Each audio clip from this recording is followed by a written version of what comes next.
नमस्कार,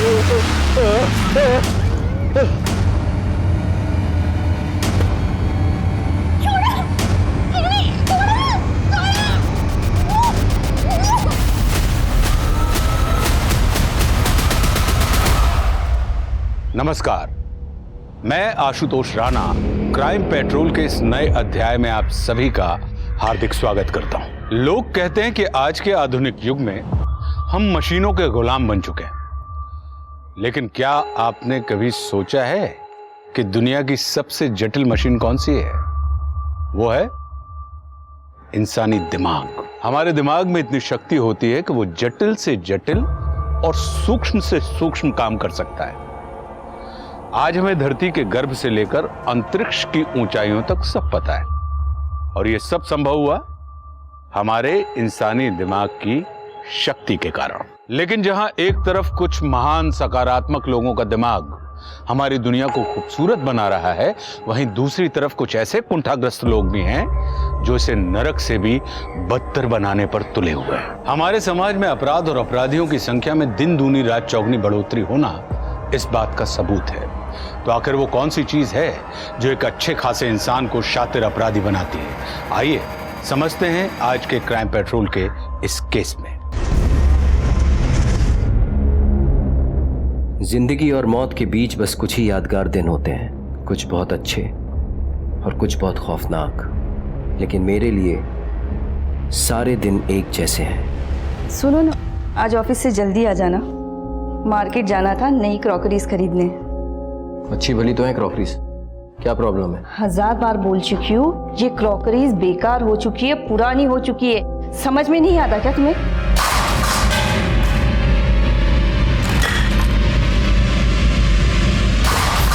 कोई भी चीज पुरानी हो जाती है इसका मतलब ये नहीं कि वो बेकार है।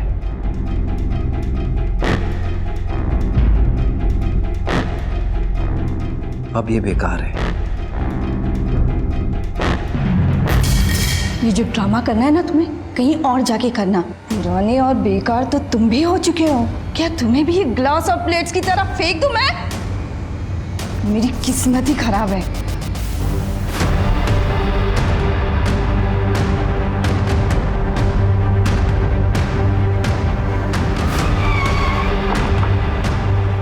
मेरा एक बहुत ही साधारण आम दिन था वो।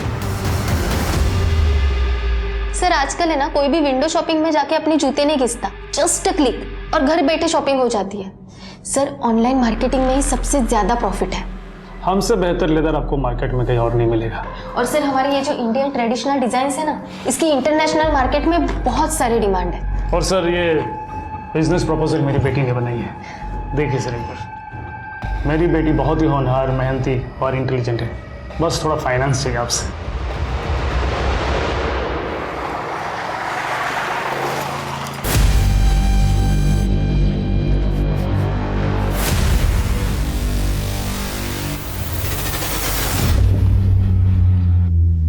क्या हुआ? सीट बेल्ट लगाया हुआ है, गाड़ी स्पीड लिमिट में है, क्यों रोका? Routine checkup.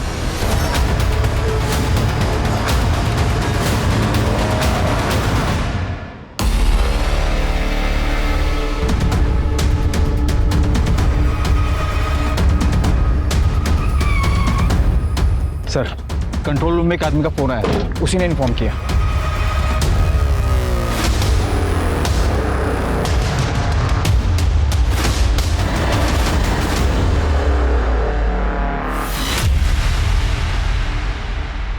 लगता है किसी ने पीछे की सीट पर बैठकर इसके मुंह पर प्लास्टिक की बैग लगा दी, या फिर इसे पहले से मारकर जानबूझकर गाड़ी का एक्सीडेंट करवा दिया। गाड़ी महंगी लगती है सर, गाड़ी और कपड़ों से तो ये पैसे वाला लगता है। इसकी फोटो खींचकर आसपास के पुलिस स्टेशन में सर्कुलेट करो। जी सर। और ये गाड़ी के नंबर से ये पता करने की कोशिश करो ये गाड़ी किसके नंबर रजिस्टर्ड है। सर यहाँ देखिए,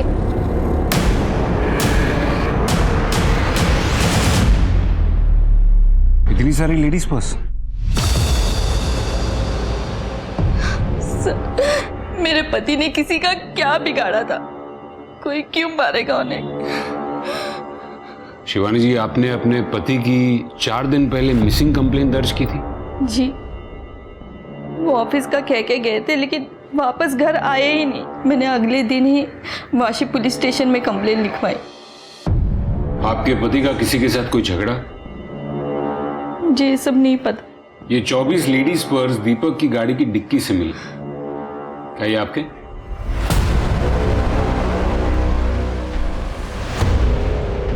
नहीं, ये पर्स मेरे नहीं है।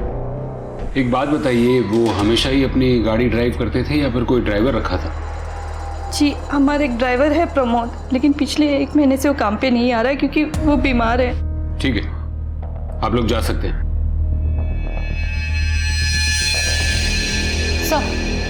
सर खारघर पुलिस स्टेशन से ये फैक्स आया।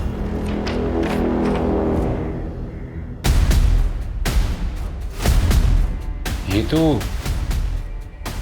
दीपक का स्केच है, बस खाली मूंछों का फर्क है। आखिर ये चक्कर क्या है? कोई ना कोई राज हर किसी की जिंदगी से जुड़ा होता है, लेकिन वो राज जो किसी की मौत से जुड़े होते हैं उन्हें सुलझा पाना आसान नहीं होता। एक पुलिस स्टेशन में पुलिस दीपक के कातिल की तलाश कर रही थी, तो वहीं दूसरे पुलिस स्टेशन की पुलिस दीपक को तलाश कर रही थी, और जो इल्जाम दीपक पर लगे थे उन पर यकीन कर पाना बहुत मुश्किल था। अभी तो सिर्फ शुरुआत थी, अभी तो ये पता ही नहीं था कि और कौन कौन से राज सामने आने बाकी हैं। क्या दीदी अभी तक नाश्ता रेडी नहीं किया? कब से भूख लग रही है मुझे, जल्दी देना। अभी नाश्ता बनने में टाइम है, अभी यही खा ले। और ये क्या है? हाँ, कितनी बार बोला ये बाल छोटे करा ले, जाके कोई अच्छी सी हेयर कटिंग करा ले, वरना कोई लड़की शादी नहीं करेगी तुझसे। दीदी तुझे कुछ पता है नहीं, ओल्ड फैशन हो गई है आजकल ना, लड़कियों को ऐसे ये बड़े बाल ही पसंद है। मान लूंगी, जिस दिन अपनी नजर से देख लूंगी ना उस दिन मानूंगी। लेकिन हाँ दीदी दिखा दूंगा, पहले तेरे पति का बिजनेस तो देख लूं, समझ लूं, उसके बाद इससे भी मिलवा दूंगा। अच्छा सुन, तेरे जीजा जी को ना सर पे ताता तैया करने की आदत है, तुझे बिल्कुल भी उनसे डरने की या दबने की जरूरत नहीं है। और तू अगर इस फैमिली बिजनेस में आया है ना तो अपनी काबिलियत की वजह से, कोई एहसान वहसान नहीं किया तेरे जीजा जी ने तुझ पे, समझा? दीदी तू और तेरा पति ना दोनों बैंग ऑपोजिट है। तू कहती है कि एहसान मत मानना, पर तेरा पति है कि हर वक्त जताता रहता है कि वो मुझ पे एहसान कर रहा है। देख ले दीदी, अगर ऐसे ही चला तो मैं चला जाऊंगा, मैं नहीं रहूंगा तेरे घर में।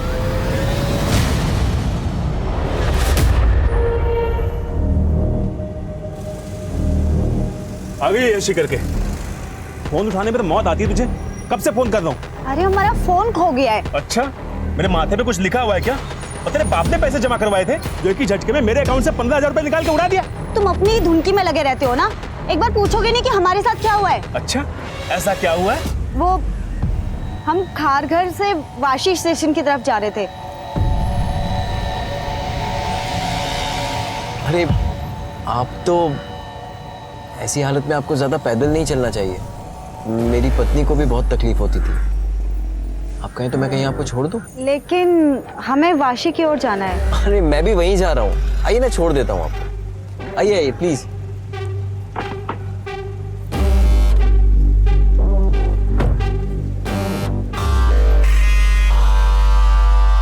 तुम्हारे जैसी खूबसूरत लड़की को इतनी तकलीफ नहीं उठानी चाहिए। अरे हम तो भूल ही गए, हमें ना पैसे निकालने हैं। क्या आप एटीएम के पास कार रोक देंगे? हाँ बिल्कुल, क्यों नहीं। अरे आप क्यों तकलीफ कर रही हैं, मैं निकाल कर ले आता हूँ, अगर आपको मुझ पर भरोसा है तो। ऐसी बात नहीं है, आप बहुत ही अच्छे नेक इंसान हैं।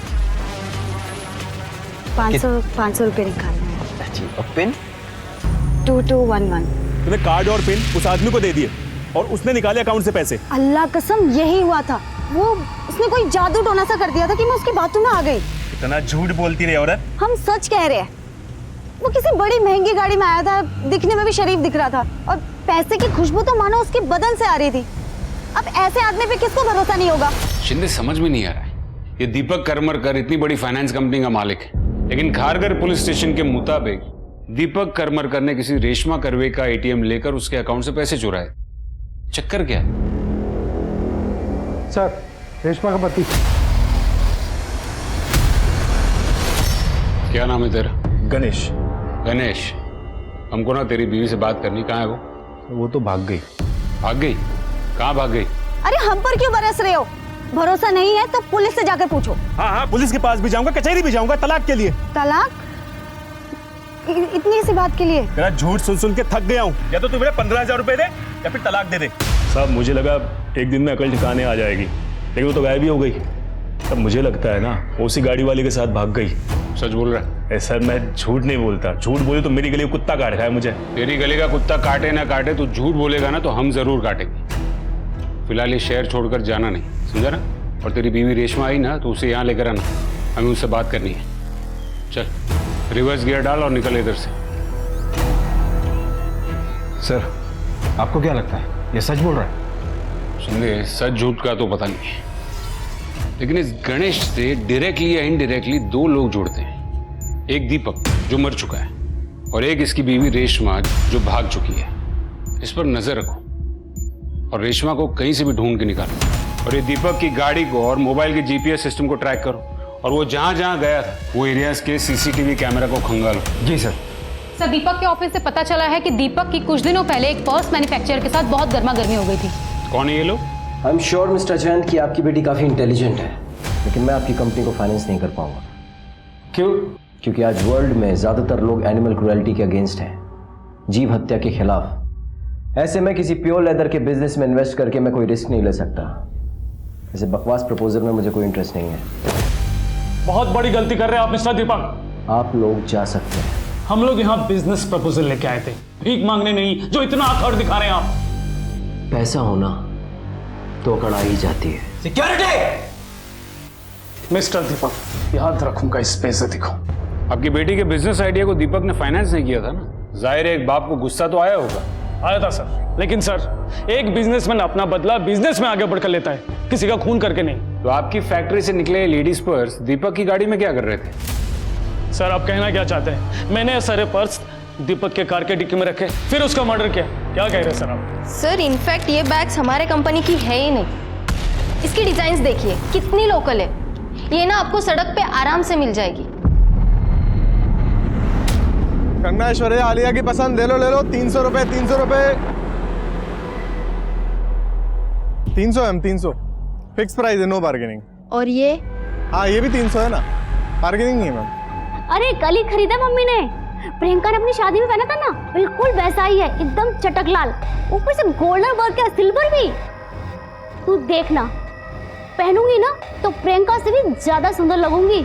तू आ रही है ना? ये तो दीपक की स्केच है, लेकिन ये मूंछ है।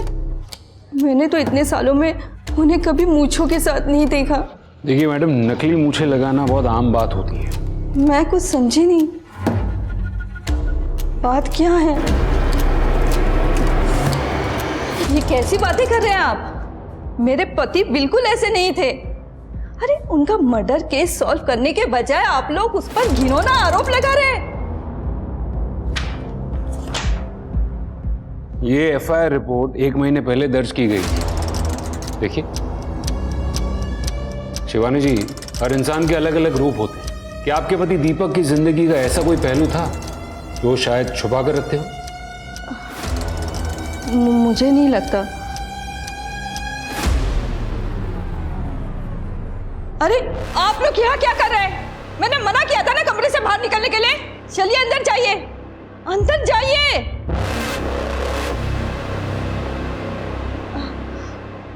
प्लीज अंदर जाइए ना। ये आपका ड्राइवर प्रमोद, ये कितने साल से काम कर रहा था? बहुत साल हो गए उसे। रोहन जब छोटा था तब से है वो। और दीपक ने उसे मेरे और रोहन के लिए ही रखा था। अपनी गाड़ी वो खुद ही ड्राइव करते थे। शिवानी जी, दीपक के कॉल रिकॉर्ड से हमें ये पता चला है कि आखिरी बार बात उनकी आपके साथ हुई थी।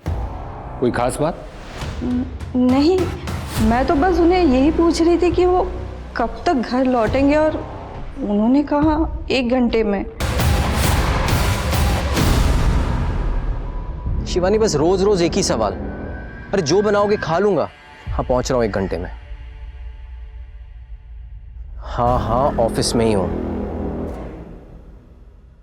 आ रहा हूं ना, रखो अभी।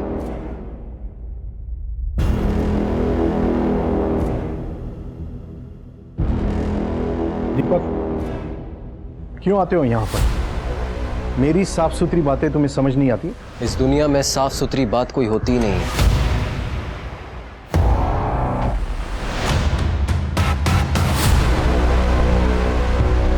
ए जीजू, और क्या चल रहा है? टाइम पास चल रहा है। तू बता, कैसा लगा रिसोर्ट? सच कहूं, मजा नहीं आ रहा है, एकदम बोरिंग है। अच्छा, और बोरिंग क्यों लग रहा है तुझे? जीजू, जहां इतनी मनुसियत हो वहां बिजनेस कैसे बढ़ेगा? अभी देखो, ये क्या टांगा हुआ है आपने? ये देखो, ये क्या टांगा हुआ? क्या कर रहा है तू? एक मिनट, ये अरे बताता हूँ क्या कर रहा हूँ, बताता हूँ क्या कर रहा हूँ। जीजू, आजकल वर्ल्ड में ब्रांडिंग सब कुछ है, जो दिखता है वो बिकता है। आप यहां ना अपनी एक बड़ी सी पिक्चर टांगो किसी सेलिब्रिटी के साथ, एकदम स्टाइलिश। तेरे दिमाग का पुर्जा हिल गया है? क्या कर रहा है ये? याद रख, तेरी बहन की वजह से तेरा पागलपन झेल रहा हूं मैं, समझा तू? और मेरी बड़ी वाली फोटो लगा के क्या होगा? क्या होगा? आप एक बार करके तो देखो, फिर देखो बिजनेस कहां से कहां जाता है। बिजनेस जहां जाना है वहां जाएगा। पहले ये फ्रेम्स तू वापस जगह पे लगा। जीजू, मैं ना एक फोटोग्राफर लेके आता हूँ, पिक्चर तो आपकी लगाऊंगा मैं। रेडी रहना। सर, हमने दीपक के ऑफिस के सारे पेपर्स और बाकी के रिकॉर्ड्स भी चेक किए, पर ऐसा कोई भी एविडेंस नहीं मिला जिससे कि साबित हो सके कि वो पर्स स्मगल किए गए। सर, दीपक के कांटेक्ट में किसी सस्पिशियस पर्सन का नाम भी नहीं। उसका ड्राइवर प्रमोद, उसके बारे में कुछ पता चला? हाँ सर, हम उसके गांव गए थे, उसकी डेथ हो चुकी है सर। व्हाट? हाँ सर, एक बीमारी के चलते काफी पहले उसकी डेथ हो चुकी है।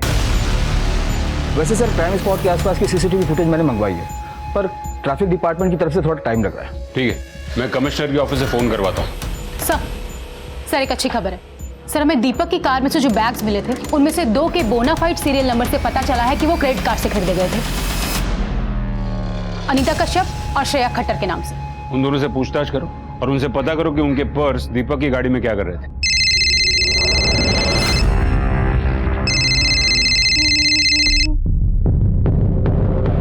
हेलो, अनीता कश्यप जी? मैं नवी मुंबई पुलिस थाने से बात कर रही हूँ। मुझे आपसे एक बैग के सिलसिले में बात करनी थी जो आपने पूना से खरीदा था और अब शायद आपसे खो गया। आई एम सॉरी, मुझे नहीं पता आप किस बारे में बात कर रहे हैं। मेरा कोई पर्स नहीं खोया है। ठीक है, जरूरत पड़ी तो आपको दोबारा कॉल करूंगी। जी।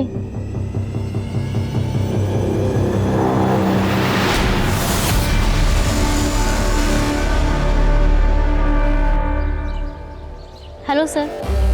Please have a seat.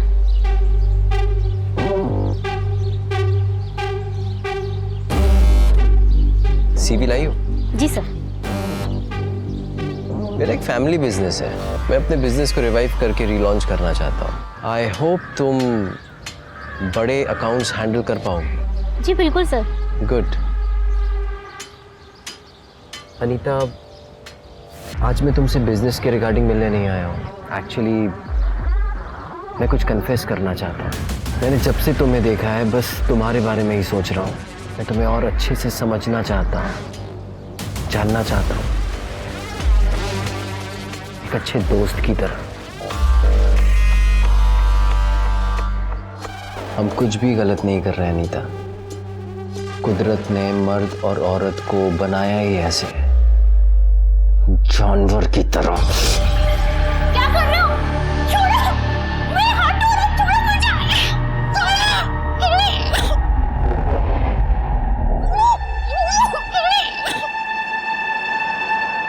Anita, Anita बेटा नीचे आ जाओ, लड़के वाले आ गए हैं।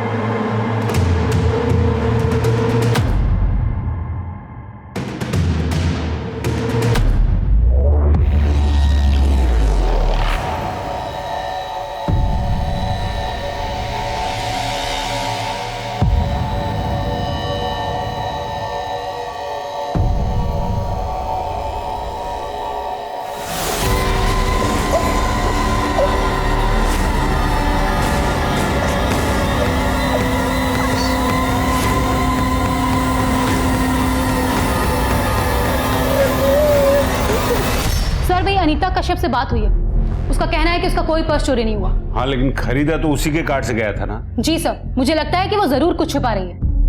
ठीक है, उसकी सारी डिटेल्स निकालो। और वो दूसरी लड़की श्रेया खट्टर, उसका क्या हुआ?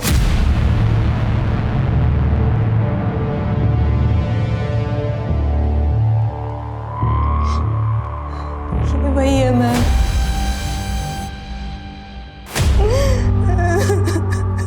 दीपक, पर सर उसने तो मुझे अपना नाम केशु बताया था। मैं उसका चेहरा कभी नहीं भूल सकती। मैंने उससे सच्चा प्यार किया था सर। लगता है ये दीपक नाम बदल कर सारे क्राइम्स करता था। कहाँ मिली थी तुम उसे? सर वाशी मॉल में। मैं वहाँ पर एक सेल्स गर्ल का काम करती थी।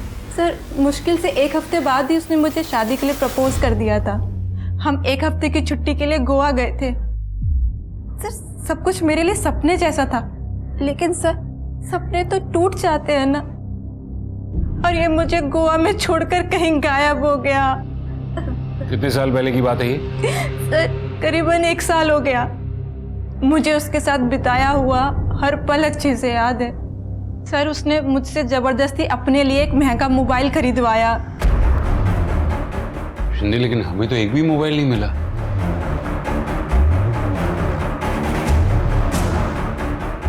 अरे क्या कर रही है आप? अरे वहाँ पे कुछ नहीं है मैडम, आप क्या ढूंढ रही है मुझे बताइए ना। देखिए वहाँ मत जाइए, वहाँ कुछ नहीं है। मैम रुकिए, आप अंदर नहीं जा सकती। मैम ये क्या कर रही है मैम, आप मुझे बताइए ना, आप क्या ढूंढ रही है? मैडम ये आप क्या कर रही है? रुक जाइए, मुझे बताइए तो आप क्या ढूंढ रही है मैडम? सर पूरा ऑफिस को आपने छान मारा। अब बॉस के केबिन में सर आप लोग क्या कर रहे हैं? चुपचाप खड़े रहिए आप, अच्छे से चेक करना वहां पर। क्या ढूंढ रही है मैडम? अरे रुक जाइए ना मैम। हाँ सर ये सब फ़ोन उसी के हैं। और हाँ सर ये फ़ोन मैंने खरीदा था केशु के लिए, अपने केशु के लिए। बकवास करिए सर, सरासर बकवास करिए। ये कह रही है कि मेरे पति ने इसे 1 हफ्ते तक गोवा में यूज किया। अरे उनका मर्डर हुआ और तुम उनके नाम पर कीचड़ उछाल रही हो। झूठ बोल रही है सर, झूठ बोल रही है। और आप इतना दावे के साथ कैसे कह सकते हैं कि ये झूठ बोल रही है? क्योंकि सर मेरे पति किसी भी औरत के साथ कुछ कर ही नहीं सकते थे। वो गए थे। जब किसी की मौत होती है तो चाहे ना चाहे हमारी संवेदना उसके साथ जुड़ जाती है। लेकिन मौत के बाद दीपक का जो चेहरा पुलिस के सामने आ रहा था, उससे उलट दीपक के चरित्र पर सवाल उठ रहे थे। क्या सच में दीपक वैसा ही था जैसा पुलिस की जांच में नजर आ रहा था, या इस सब के पीछे कोई गहरी साजिश थी? जीजू कैसे उजड़े हुए चमन भर्ती कर रखे हैं आपने? ऐसे तो आपकी बगिया में कभी बाहर ही नहीं आई। जीजू रिजॉर्ट ना हैपनिंग टाइम स्पेंड करने के लिए, हैपनिंग टाइम, ऐसे कब्र में लटके लोगों को देखने के लिए नहीं। ओ जीजू डोंट वरी, मैं हूं ना। मैं ना इस रिजॉर्ट की काया पलट कर दूंगा। केशु तुझे याद है कि तू भूल गया कि यहाँ पे तेरी बहन पार्टनर है, तू नहीं। मुझे से कुछ फर्क नहीं पड़ता जीजू, मैं एक आर्टिस्ट हूँ और मुझे ना सिर्फ परफेक्शन पसंद है, और मैं इस जगह को परफेक्ट बना के रहूंगा। ये दीपक करमरकर की ट्रैवल हिस्ट्री को चेक करो और पता करो कि वो दोनों औरतें, दीपक की बीवी और वो श्रेया, वो दोनों जो क्लेम कर रही है उसमें कोई सच्चाई है भी या नहीं। जी सर। सर दीपक ने अम्मी को भेजने के लिए मेल लिखी थी, लेकिन भेजी नहीं थी। ये दीपक के मेल बॉक्स के ड्राफ्ट से मिली है सर। ये अमी मतलब वही है ना जो पर्स के बिजनेस के फाइनेंस के सिलसिले में दीपक से मिली थी? जी सर। मैं तुम्हारे बिजनेस आइडिया को सपोर्ट कर सकता हूँ, लेकिन मेरी एक कंडीशन है। सर मेरे फादर इन लॉ कल शाम से मिसिंग है। मैंने काफी बार उन्हें फोन ट्राई किया, लेकिन वो फोन ही नहीं उठा रहे। आपका किसी और शहर में या गांव में घर है, उसका कोई एड्रेस हो तो दीजिए। सर इस बारे में मुझे कुछ नहीं पता। मैं सिर्फ 10 दिनों से उन्हें जानती हूँ। 10 दिन पहले ही हमारे घर रहने आए थे। तुम शिवानी हो ना? हाँ लेकिन आप? मैं दीपक का पिता। लेकिन पापा। हाँ खुश रहो, खुश रहो। इतने साल बाद आखिर आपने हमें माफ कर ही दिया। थैंक यू सो मच पापा। अरे तुम देख क्या रही हो? पैर छुओ। अरे रोहन, बेटा जल्दी आओ, जल्दी जल्दी। कम कम कम कम। ये देखो दादू आए हैं, नमस्ते करो। नमस्ते। नमस्ते नमस्ते बेटा, नमस्ते। इसका मतलब है आपकी और दीपक की शादी दीपक के पेरेंट्स की मर्जी के खिलाफ हुई थी? जी सर, मैं दीपक से उम्र में बड़ी थी, ज़्यादा पढ़ी लिखी नहीं थी, इसीलिए शायद वो मुझे पसंद ही नहीं करते थे। और इतने साल के बाद वो अचानक से घर आ गए? हाँ सर, 8 साल बाद। और आपका कहना है कि आपको शादी से पहले ही पता था कि दीपक को औरतों में इंटरेस्ट नहीं है, और फिर भी आपने शादी की? जो इंसान किताब की तरह आपके सामने अपनी ज़िंदगी के पन्ने खोल के रख दे, उस पर तो भरोसा करना ही पड़ता है ना सर। उन्होंने मुझे पहले ही बता दिया था कि वो मुझे पत्नी के सब अधिकार देंगे सिवाय एक अधिकार को छोड़कर, और हम बच्चा भी IVF के थ्रू करेंगे। मुझे एक बात बताइए, दीपक की मौत में और आपके ससुर के मिसिंग होने में आपको कोई कनेक्शन लग रहा है? मुझे कुछ नहीं पता सर। लेकिन हमने पता किया, श्रेया झूठ नहीं बोल रही थी। श्रेया ने केशु के बॉडी पर एक बर्थ मार्क के बारे में बताया था, जो वाकई में दीपक की बॉडी पर था।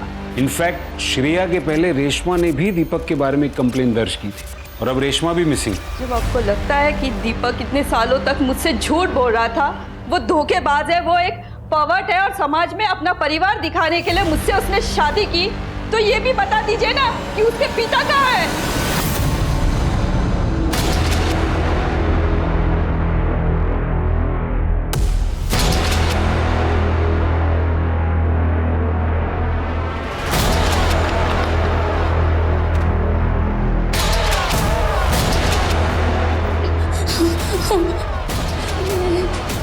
मुझे छोड़ दो, मुझे छोड़ दो, मुझे छोड़ दो। नहीं, नहीं, नहीं।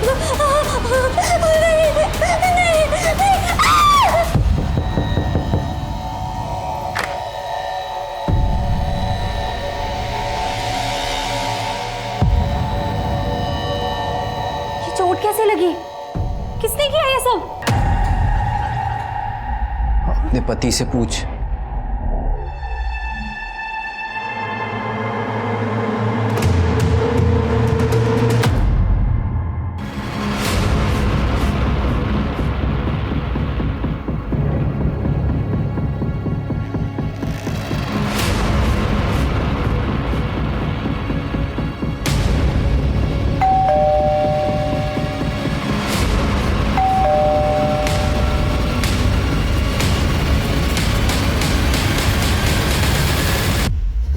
जी मैं शिव करमरकर को ढूंढ रहा हूँ। हाँ बोलिए, मैं ही हूँ शिव करमरकर। क्या दीपक करमरकर के पिता आप हैं? जी हाँ, दीपक का पिता मैं ही हूँ। दीपक क्यों आते हो यहाँ पर? मेरी साफ सुथरी बातें तुम्हें समझ नहीं आती? इस दुनिया में साफ सुथरी बात कोई होती ही नहीं। ऐसे कैसे हो सकता है? दीपक ने तो खुद बताया था कि वो उसके पिता है। हमने सब पता कर लिया, दीपक का असली पिता वो नहीं कोई और है, और उसने हमें बताया कि आपने पैसों के चक्कर में दीपक से शादी की। झूठ बात, बकवास कर रहा है वो। यही तो समझ में नहीं आ रहा कि बकवास आखिर कर कौन रहा है, और गेम किसने खेला है?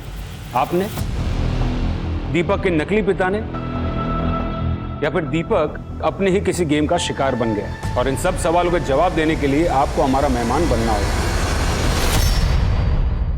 मैडम मैंने कुछ नहीं किया, छोड़ दीजिए मुझे। सर दीपक के घर से जो हमें फोन्स मिले थे उन सभी को हमने डिकोड किया, और उनमें से एक फोन में सर हमें ये इमेजेस मिली।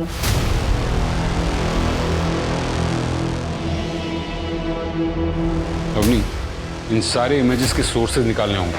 जी सर, ट्रैफिक डिपार्टमेंट की तरफ से CCTV फुटेज आई।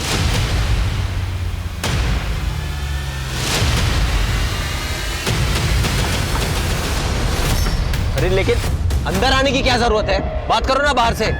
उतरो, गाड़ी से उतरो। देखो, क्या चाहिए तुम्हें? गाड़ी चला। देखो, अगर तुम्हें पैसे चाहिए मैं जितना बोलोगे उतना दूंगा। चाकू उठाओ। बोला ना, गाड़ी चला।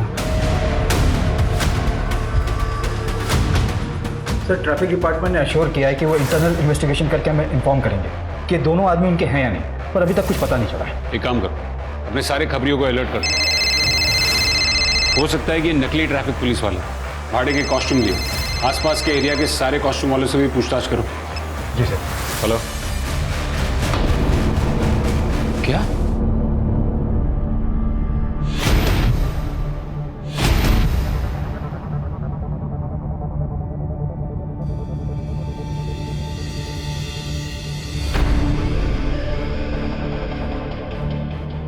आपने कब देखा इसको? सर करीब 2 घंटे पहले जब मैं यहाँ आई तब वो ऐसे ही थी। इसे हॉस्पिटल ले जाना होगा शांति, एम्बुलेंस बुलाओ। जी सर। सब मेरी ही गलती है। आपकी गलती? मैं कुछ समझा नहीं। सर एक और लड़की 3 दिन पहले गायब हुई थी।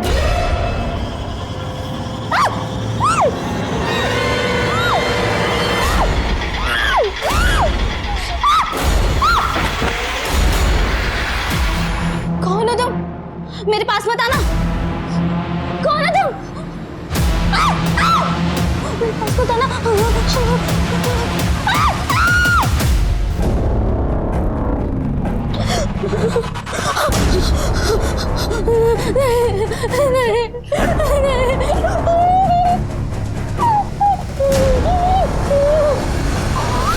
एक लड़की 3 दिन से गायब थी और आपने पुलिस में कंप्लेन भी नहीं की। सर मैं सच कह रही हूँ, मैं बहुत डर गई थी।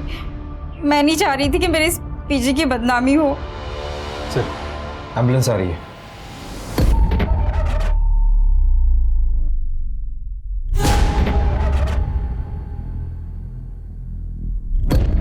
सर मेरी फैमिली को इसके बारे में कुछ भी पता नहीं चलना चाहिए सर। अगर उन्हें पता चल जाएगा तो वो मेरी पढ़ाई लिखाई सब बंद करवा देंगे। तुमने उस बंदे की शक्ल देखी थी? नहीं सर, उसने मास्क पहना हुआ था, उसका चेहरा मैं नहीं देख पाई सर। आज की सबसे बड़ी खबर, एक बहुत बड़ी फाइनेंस कंपनी के मालिक दीपक करमरकर की कुछ दिन पहले हत्या कर दी गई थी, लेकिन असल जिंदगी में वो विक्टिम नहीं, एक क्रिमिनल थे। इसी के साथ आपको बता देते हैं कि एक और बड़ी खबर आई है नवी मुंबई से 2 लड़कियों के रेप होने की। आखिर मुंबई जैसे शहर में डबल रेप, कहाँ गया प्रशासन जिन्होंने ये दावा किया था कि लड़कियां मुंबई में सुरक्षित हैं? आइए जानते हैं कि अपोजिशन पार्टी का इस सर एक और लड़की की रिपोर्ट आई है जिसे मार्केट एरिया में टारगेट किया गया। मॉडस ऑपरेंडी यहाँ की क्राइम से मिलती जुलती है। पहले लड़की को प्यार में फंसाया, फिर होटल में ले जाकर ब्रूटली रेप किया। लड़की का कहना है कि लड़का क्लीन शेवन था और उसने कैप पहन रखा था। लेकिन सर इस बार ये कांड नवी मुंबई में नहीं, बैंगलोर में हुआ है। बैंगलोर में? हाँ सर, हो सकता है कोई कॉपी कैट हो। वहां की कोई सीसीटीवी फुटेज मिली? हाँ सर मिली है, पर क्लियर नहीं है।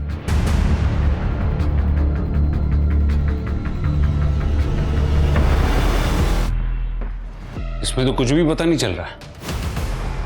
अवनी, नवी मुंबई के पीजी से जो लड़की गायब हुई थी रोहिणी, उसके बारे में कुछ पता चला? सर उसका मोबाइल पीजी में ही बंद हो गया था और उसके सोशल मीडिया प्रोफाइल में भी कुछ सस्पिशियस नहीं दिखाई दे रहा। एक बंदा पीजी में घुसता है, एक लड़की को रेप करता है, एक लड़की को उठाकर चला जाता है और किसी को कुछ पता नहीं चलता। पुलिस समझ नहीं पा रही कि अगर दीपक को मर्द पसंद थे तो उसने औरतों और लड़कियों के साथ बलात्कार क्यों किया? सवाल कई थे, लेकिन इनके जवाब अब वही लोग दे सकते थे जिन्होंने दीपक को फंसाया था। पुलिस ने अपनी छानबीन तेज कर दी थी। हर जगह उसकी नजरें थी, मार्केट, होटल्स, मॉल, खास तौर से नवी मुंबई इलाके में। और 1 महीने के बाद उन्हें आशा की एक किरण दिखाई दी। ये देखिए,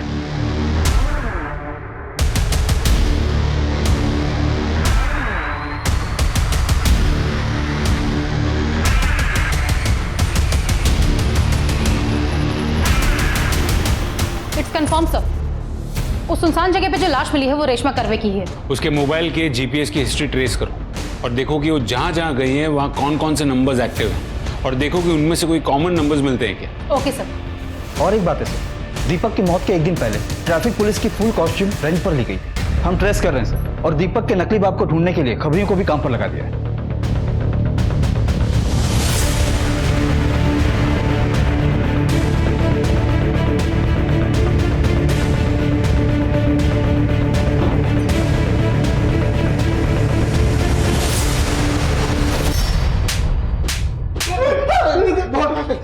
सर हमने कुछ नहीं किया सर, हमने नहीं मारा सर, दीपक को नहीं मारा सर। दीपक को कैसे जानते थे?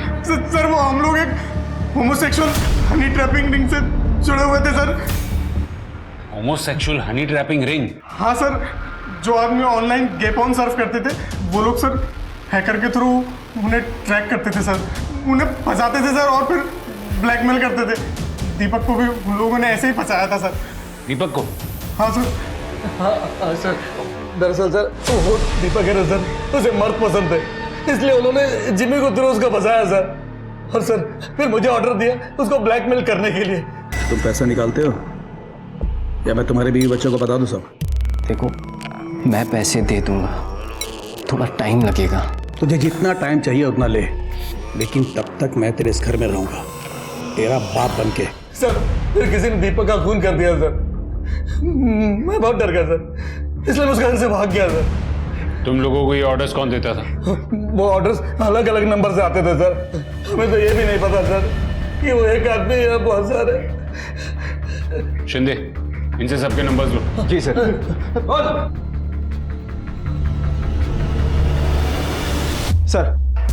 सर जिम्मी और उसके साथी ने हमें 18 नंबर्स दिए हैं। इसमें से बहुत से नंबर इंटरनेशनल्स हैं जो कि वीपीएन के थ्रू कनेक्ट होते हैं। कुछ नंबर बंद हैं, लेकिन कुछ नंबर सर उस एरिया में भी एक्टिव थे जहां से हमें रेशमा की बॉडी मिली। शिंदे, ये 2 नंबर्स देखो, ये दोनों नंबर्स दीपक और रेशमा दोनों के केस को कनेक्ट कर रहे हो, ऐसा मुझे लग रहा है। हो सकता है कि इन्हीं 2 नंबर्स से दीपक को ब्लैकमेलिंग के कॉल्स आते होंगे, और यही 2 नंबर्स जहां से रेशमा की बॉडी मिली वहां पर एक्टिव है।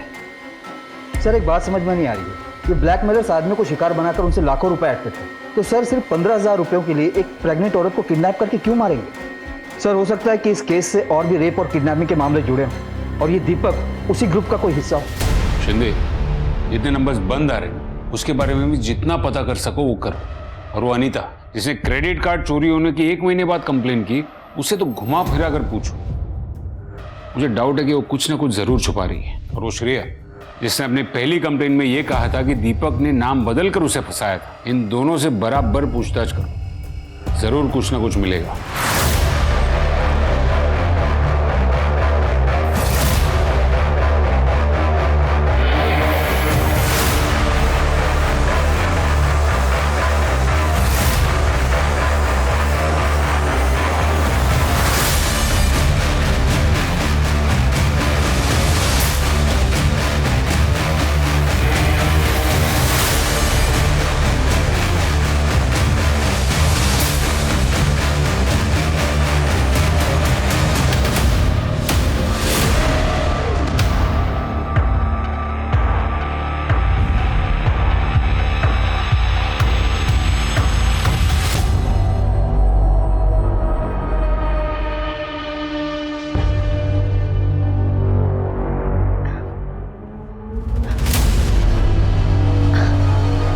रुको ना, थोड़ी देर बात करते हैं।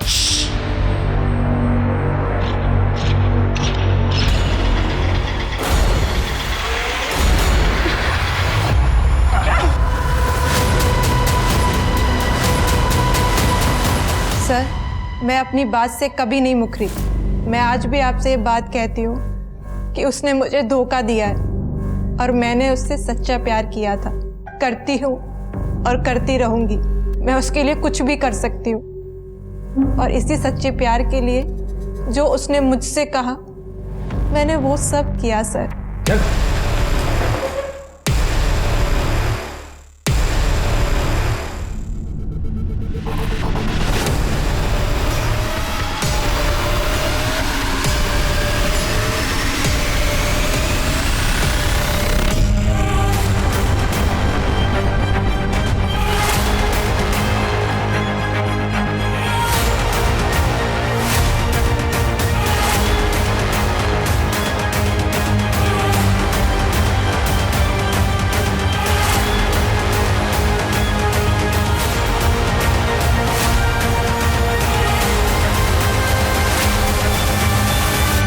पेशू Ranganathan, mastermind with criminal mentality.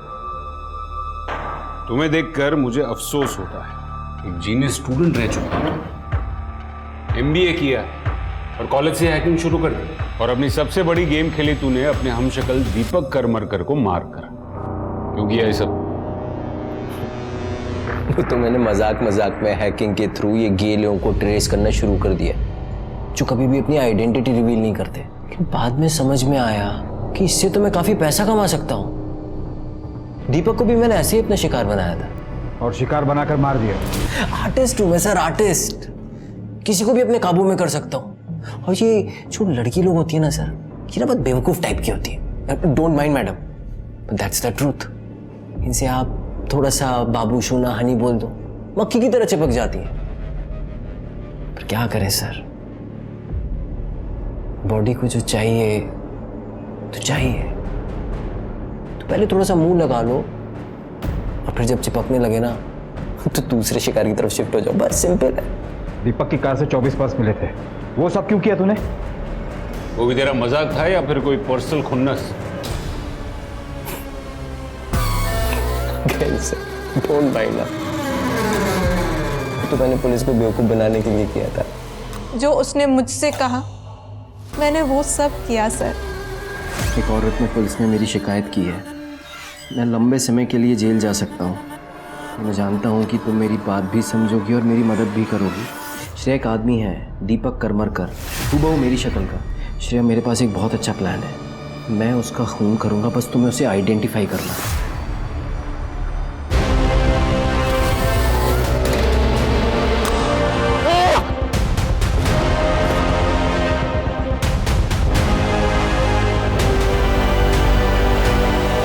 Sir, आप लोग ना मुझे कभी पकड़ नहीं पाते।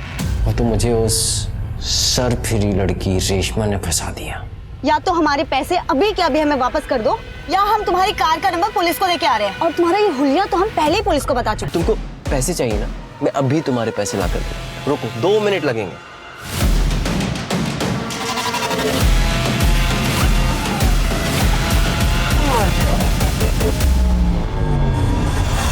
तो अब तक कितनी औरतों को बेवकूफ बनाकर उनका रेप कर चुका है? 1 मिनट सर।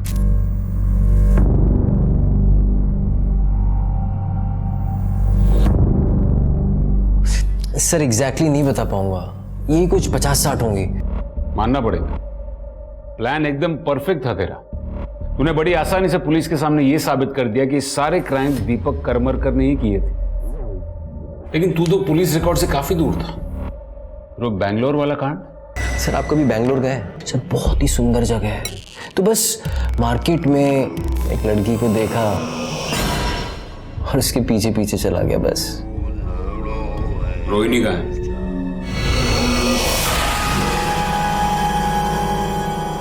क्या हुआ? वो पीजी का double rape case, Sonia, Rohini को तूने ही उठाया था ना? कहाँ है रोहिणी?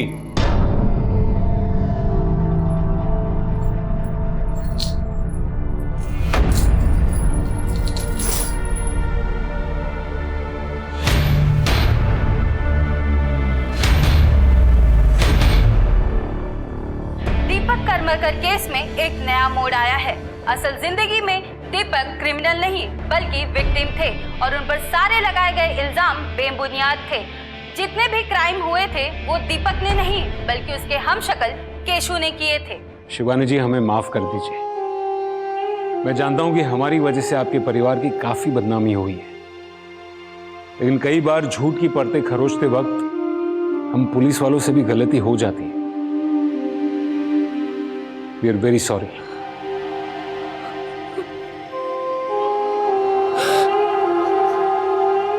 किसी ने नहीं सोचा था कि दीपक के केस का अंत ऐसे होगा।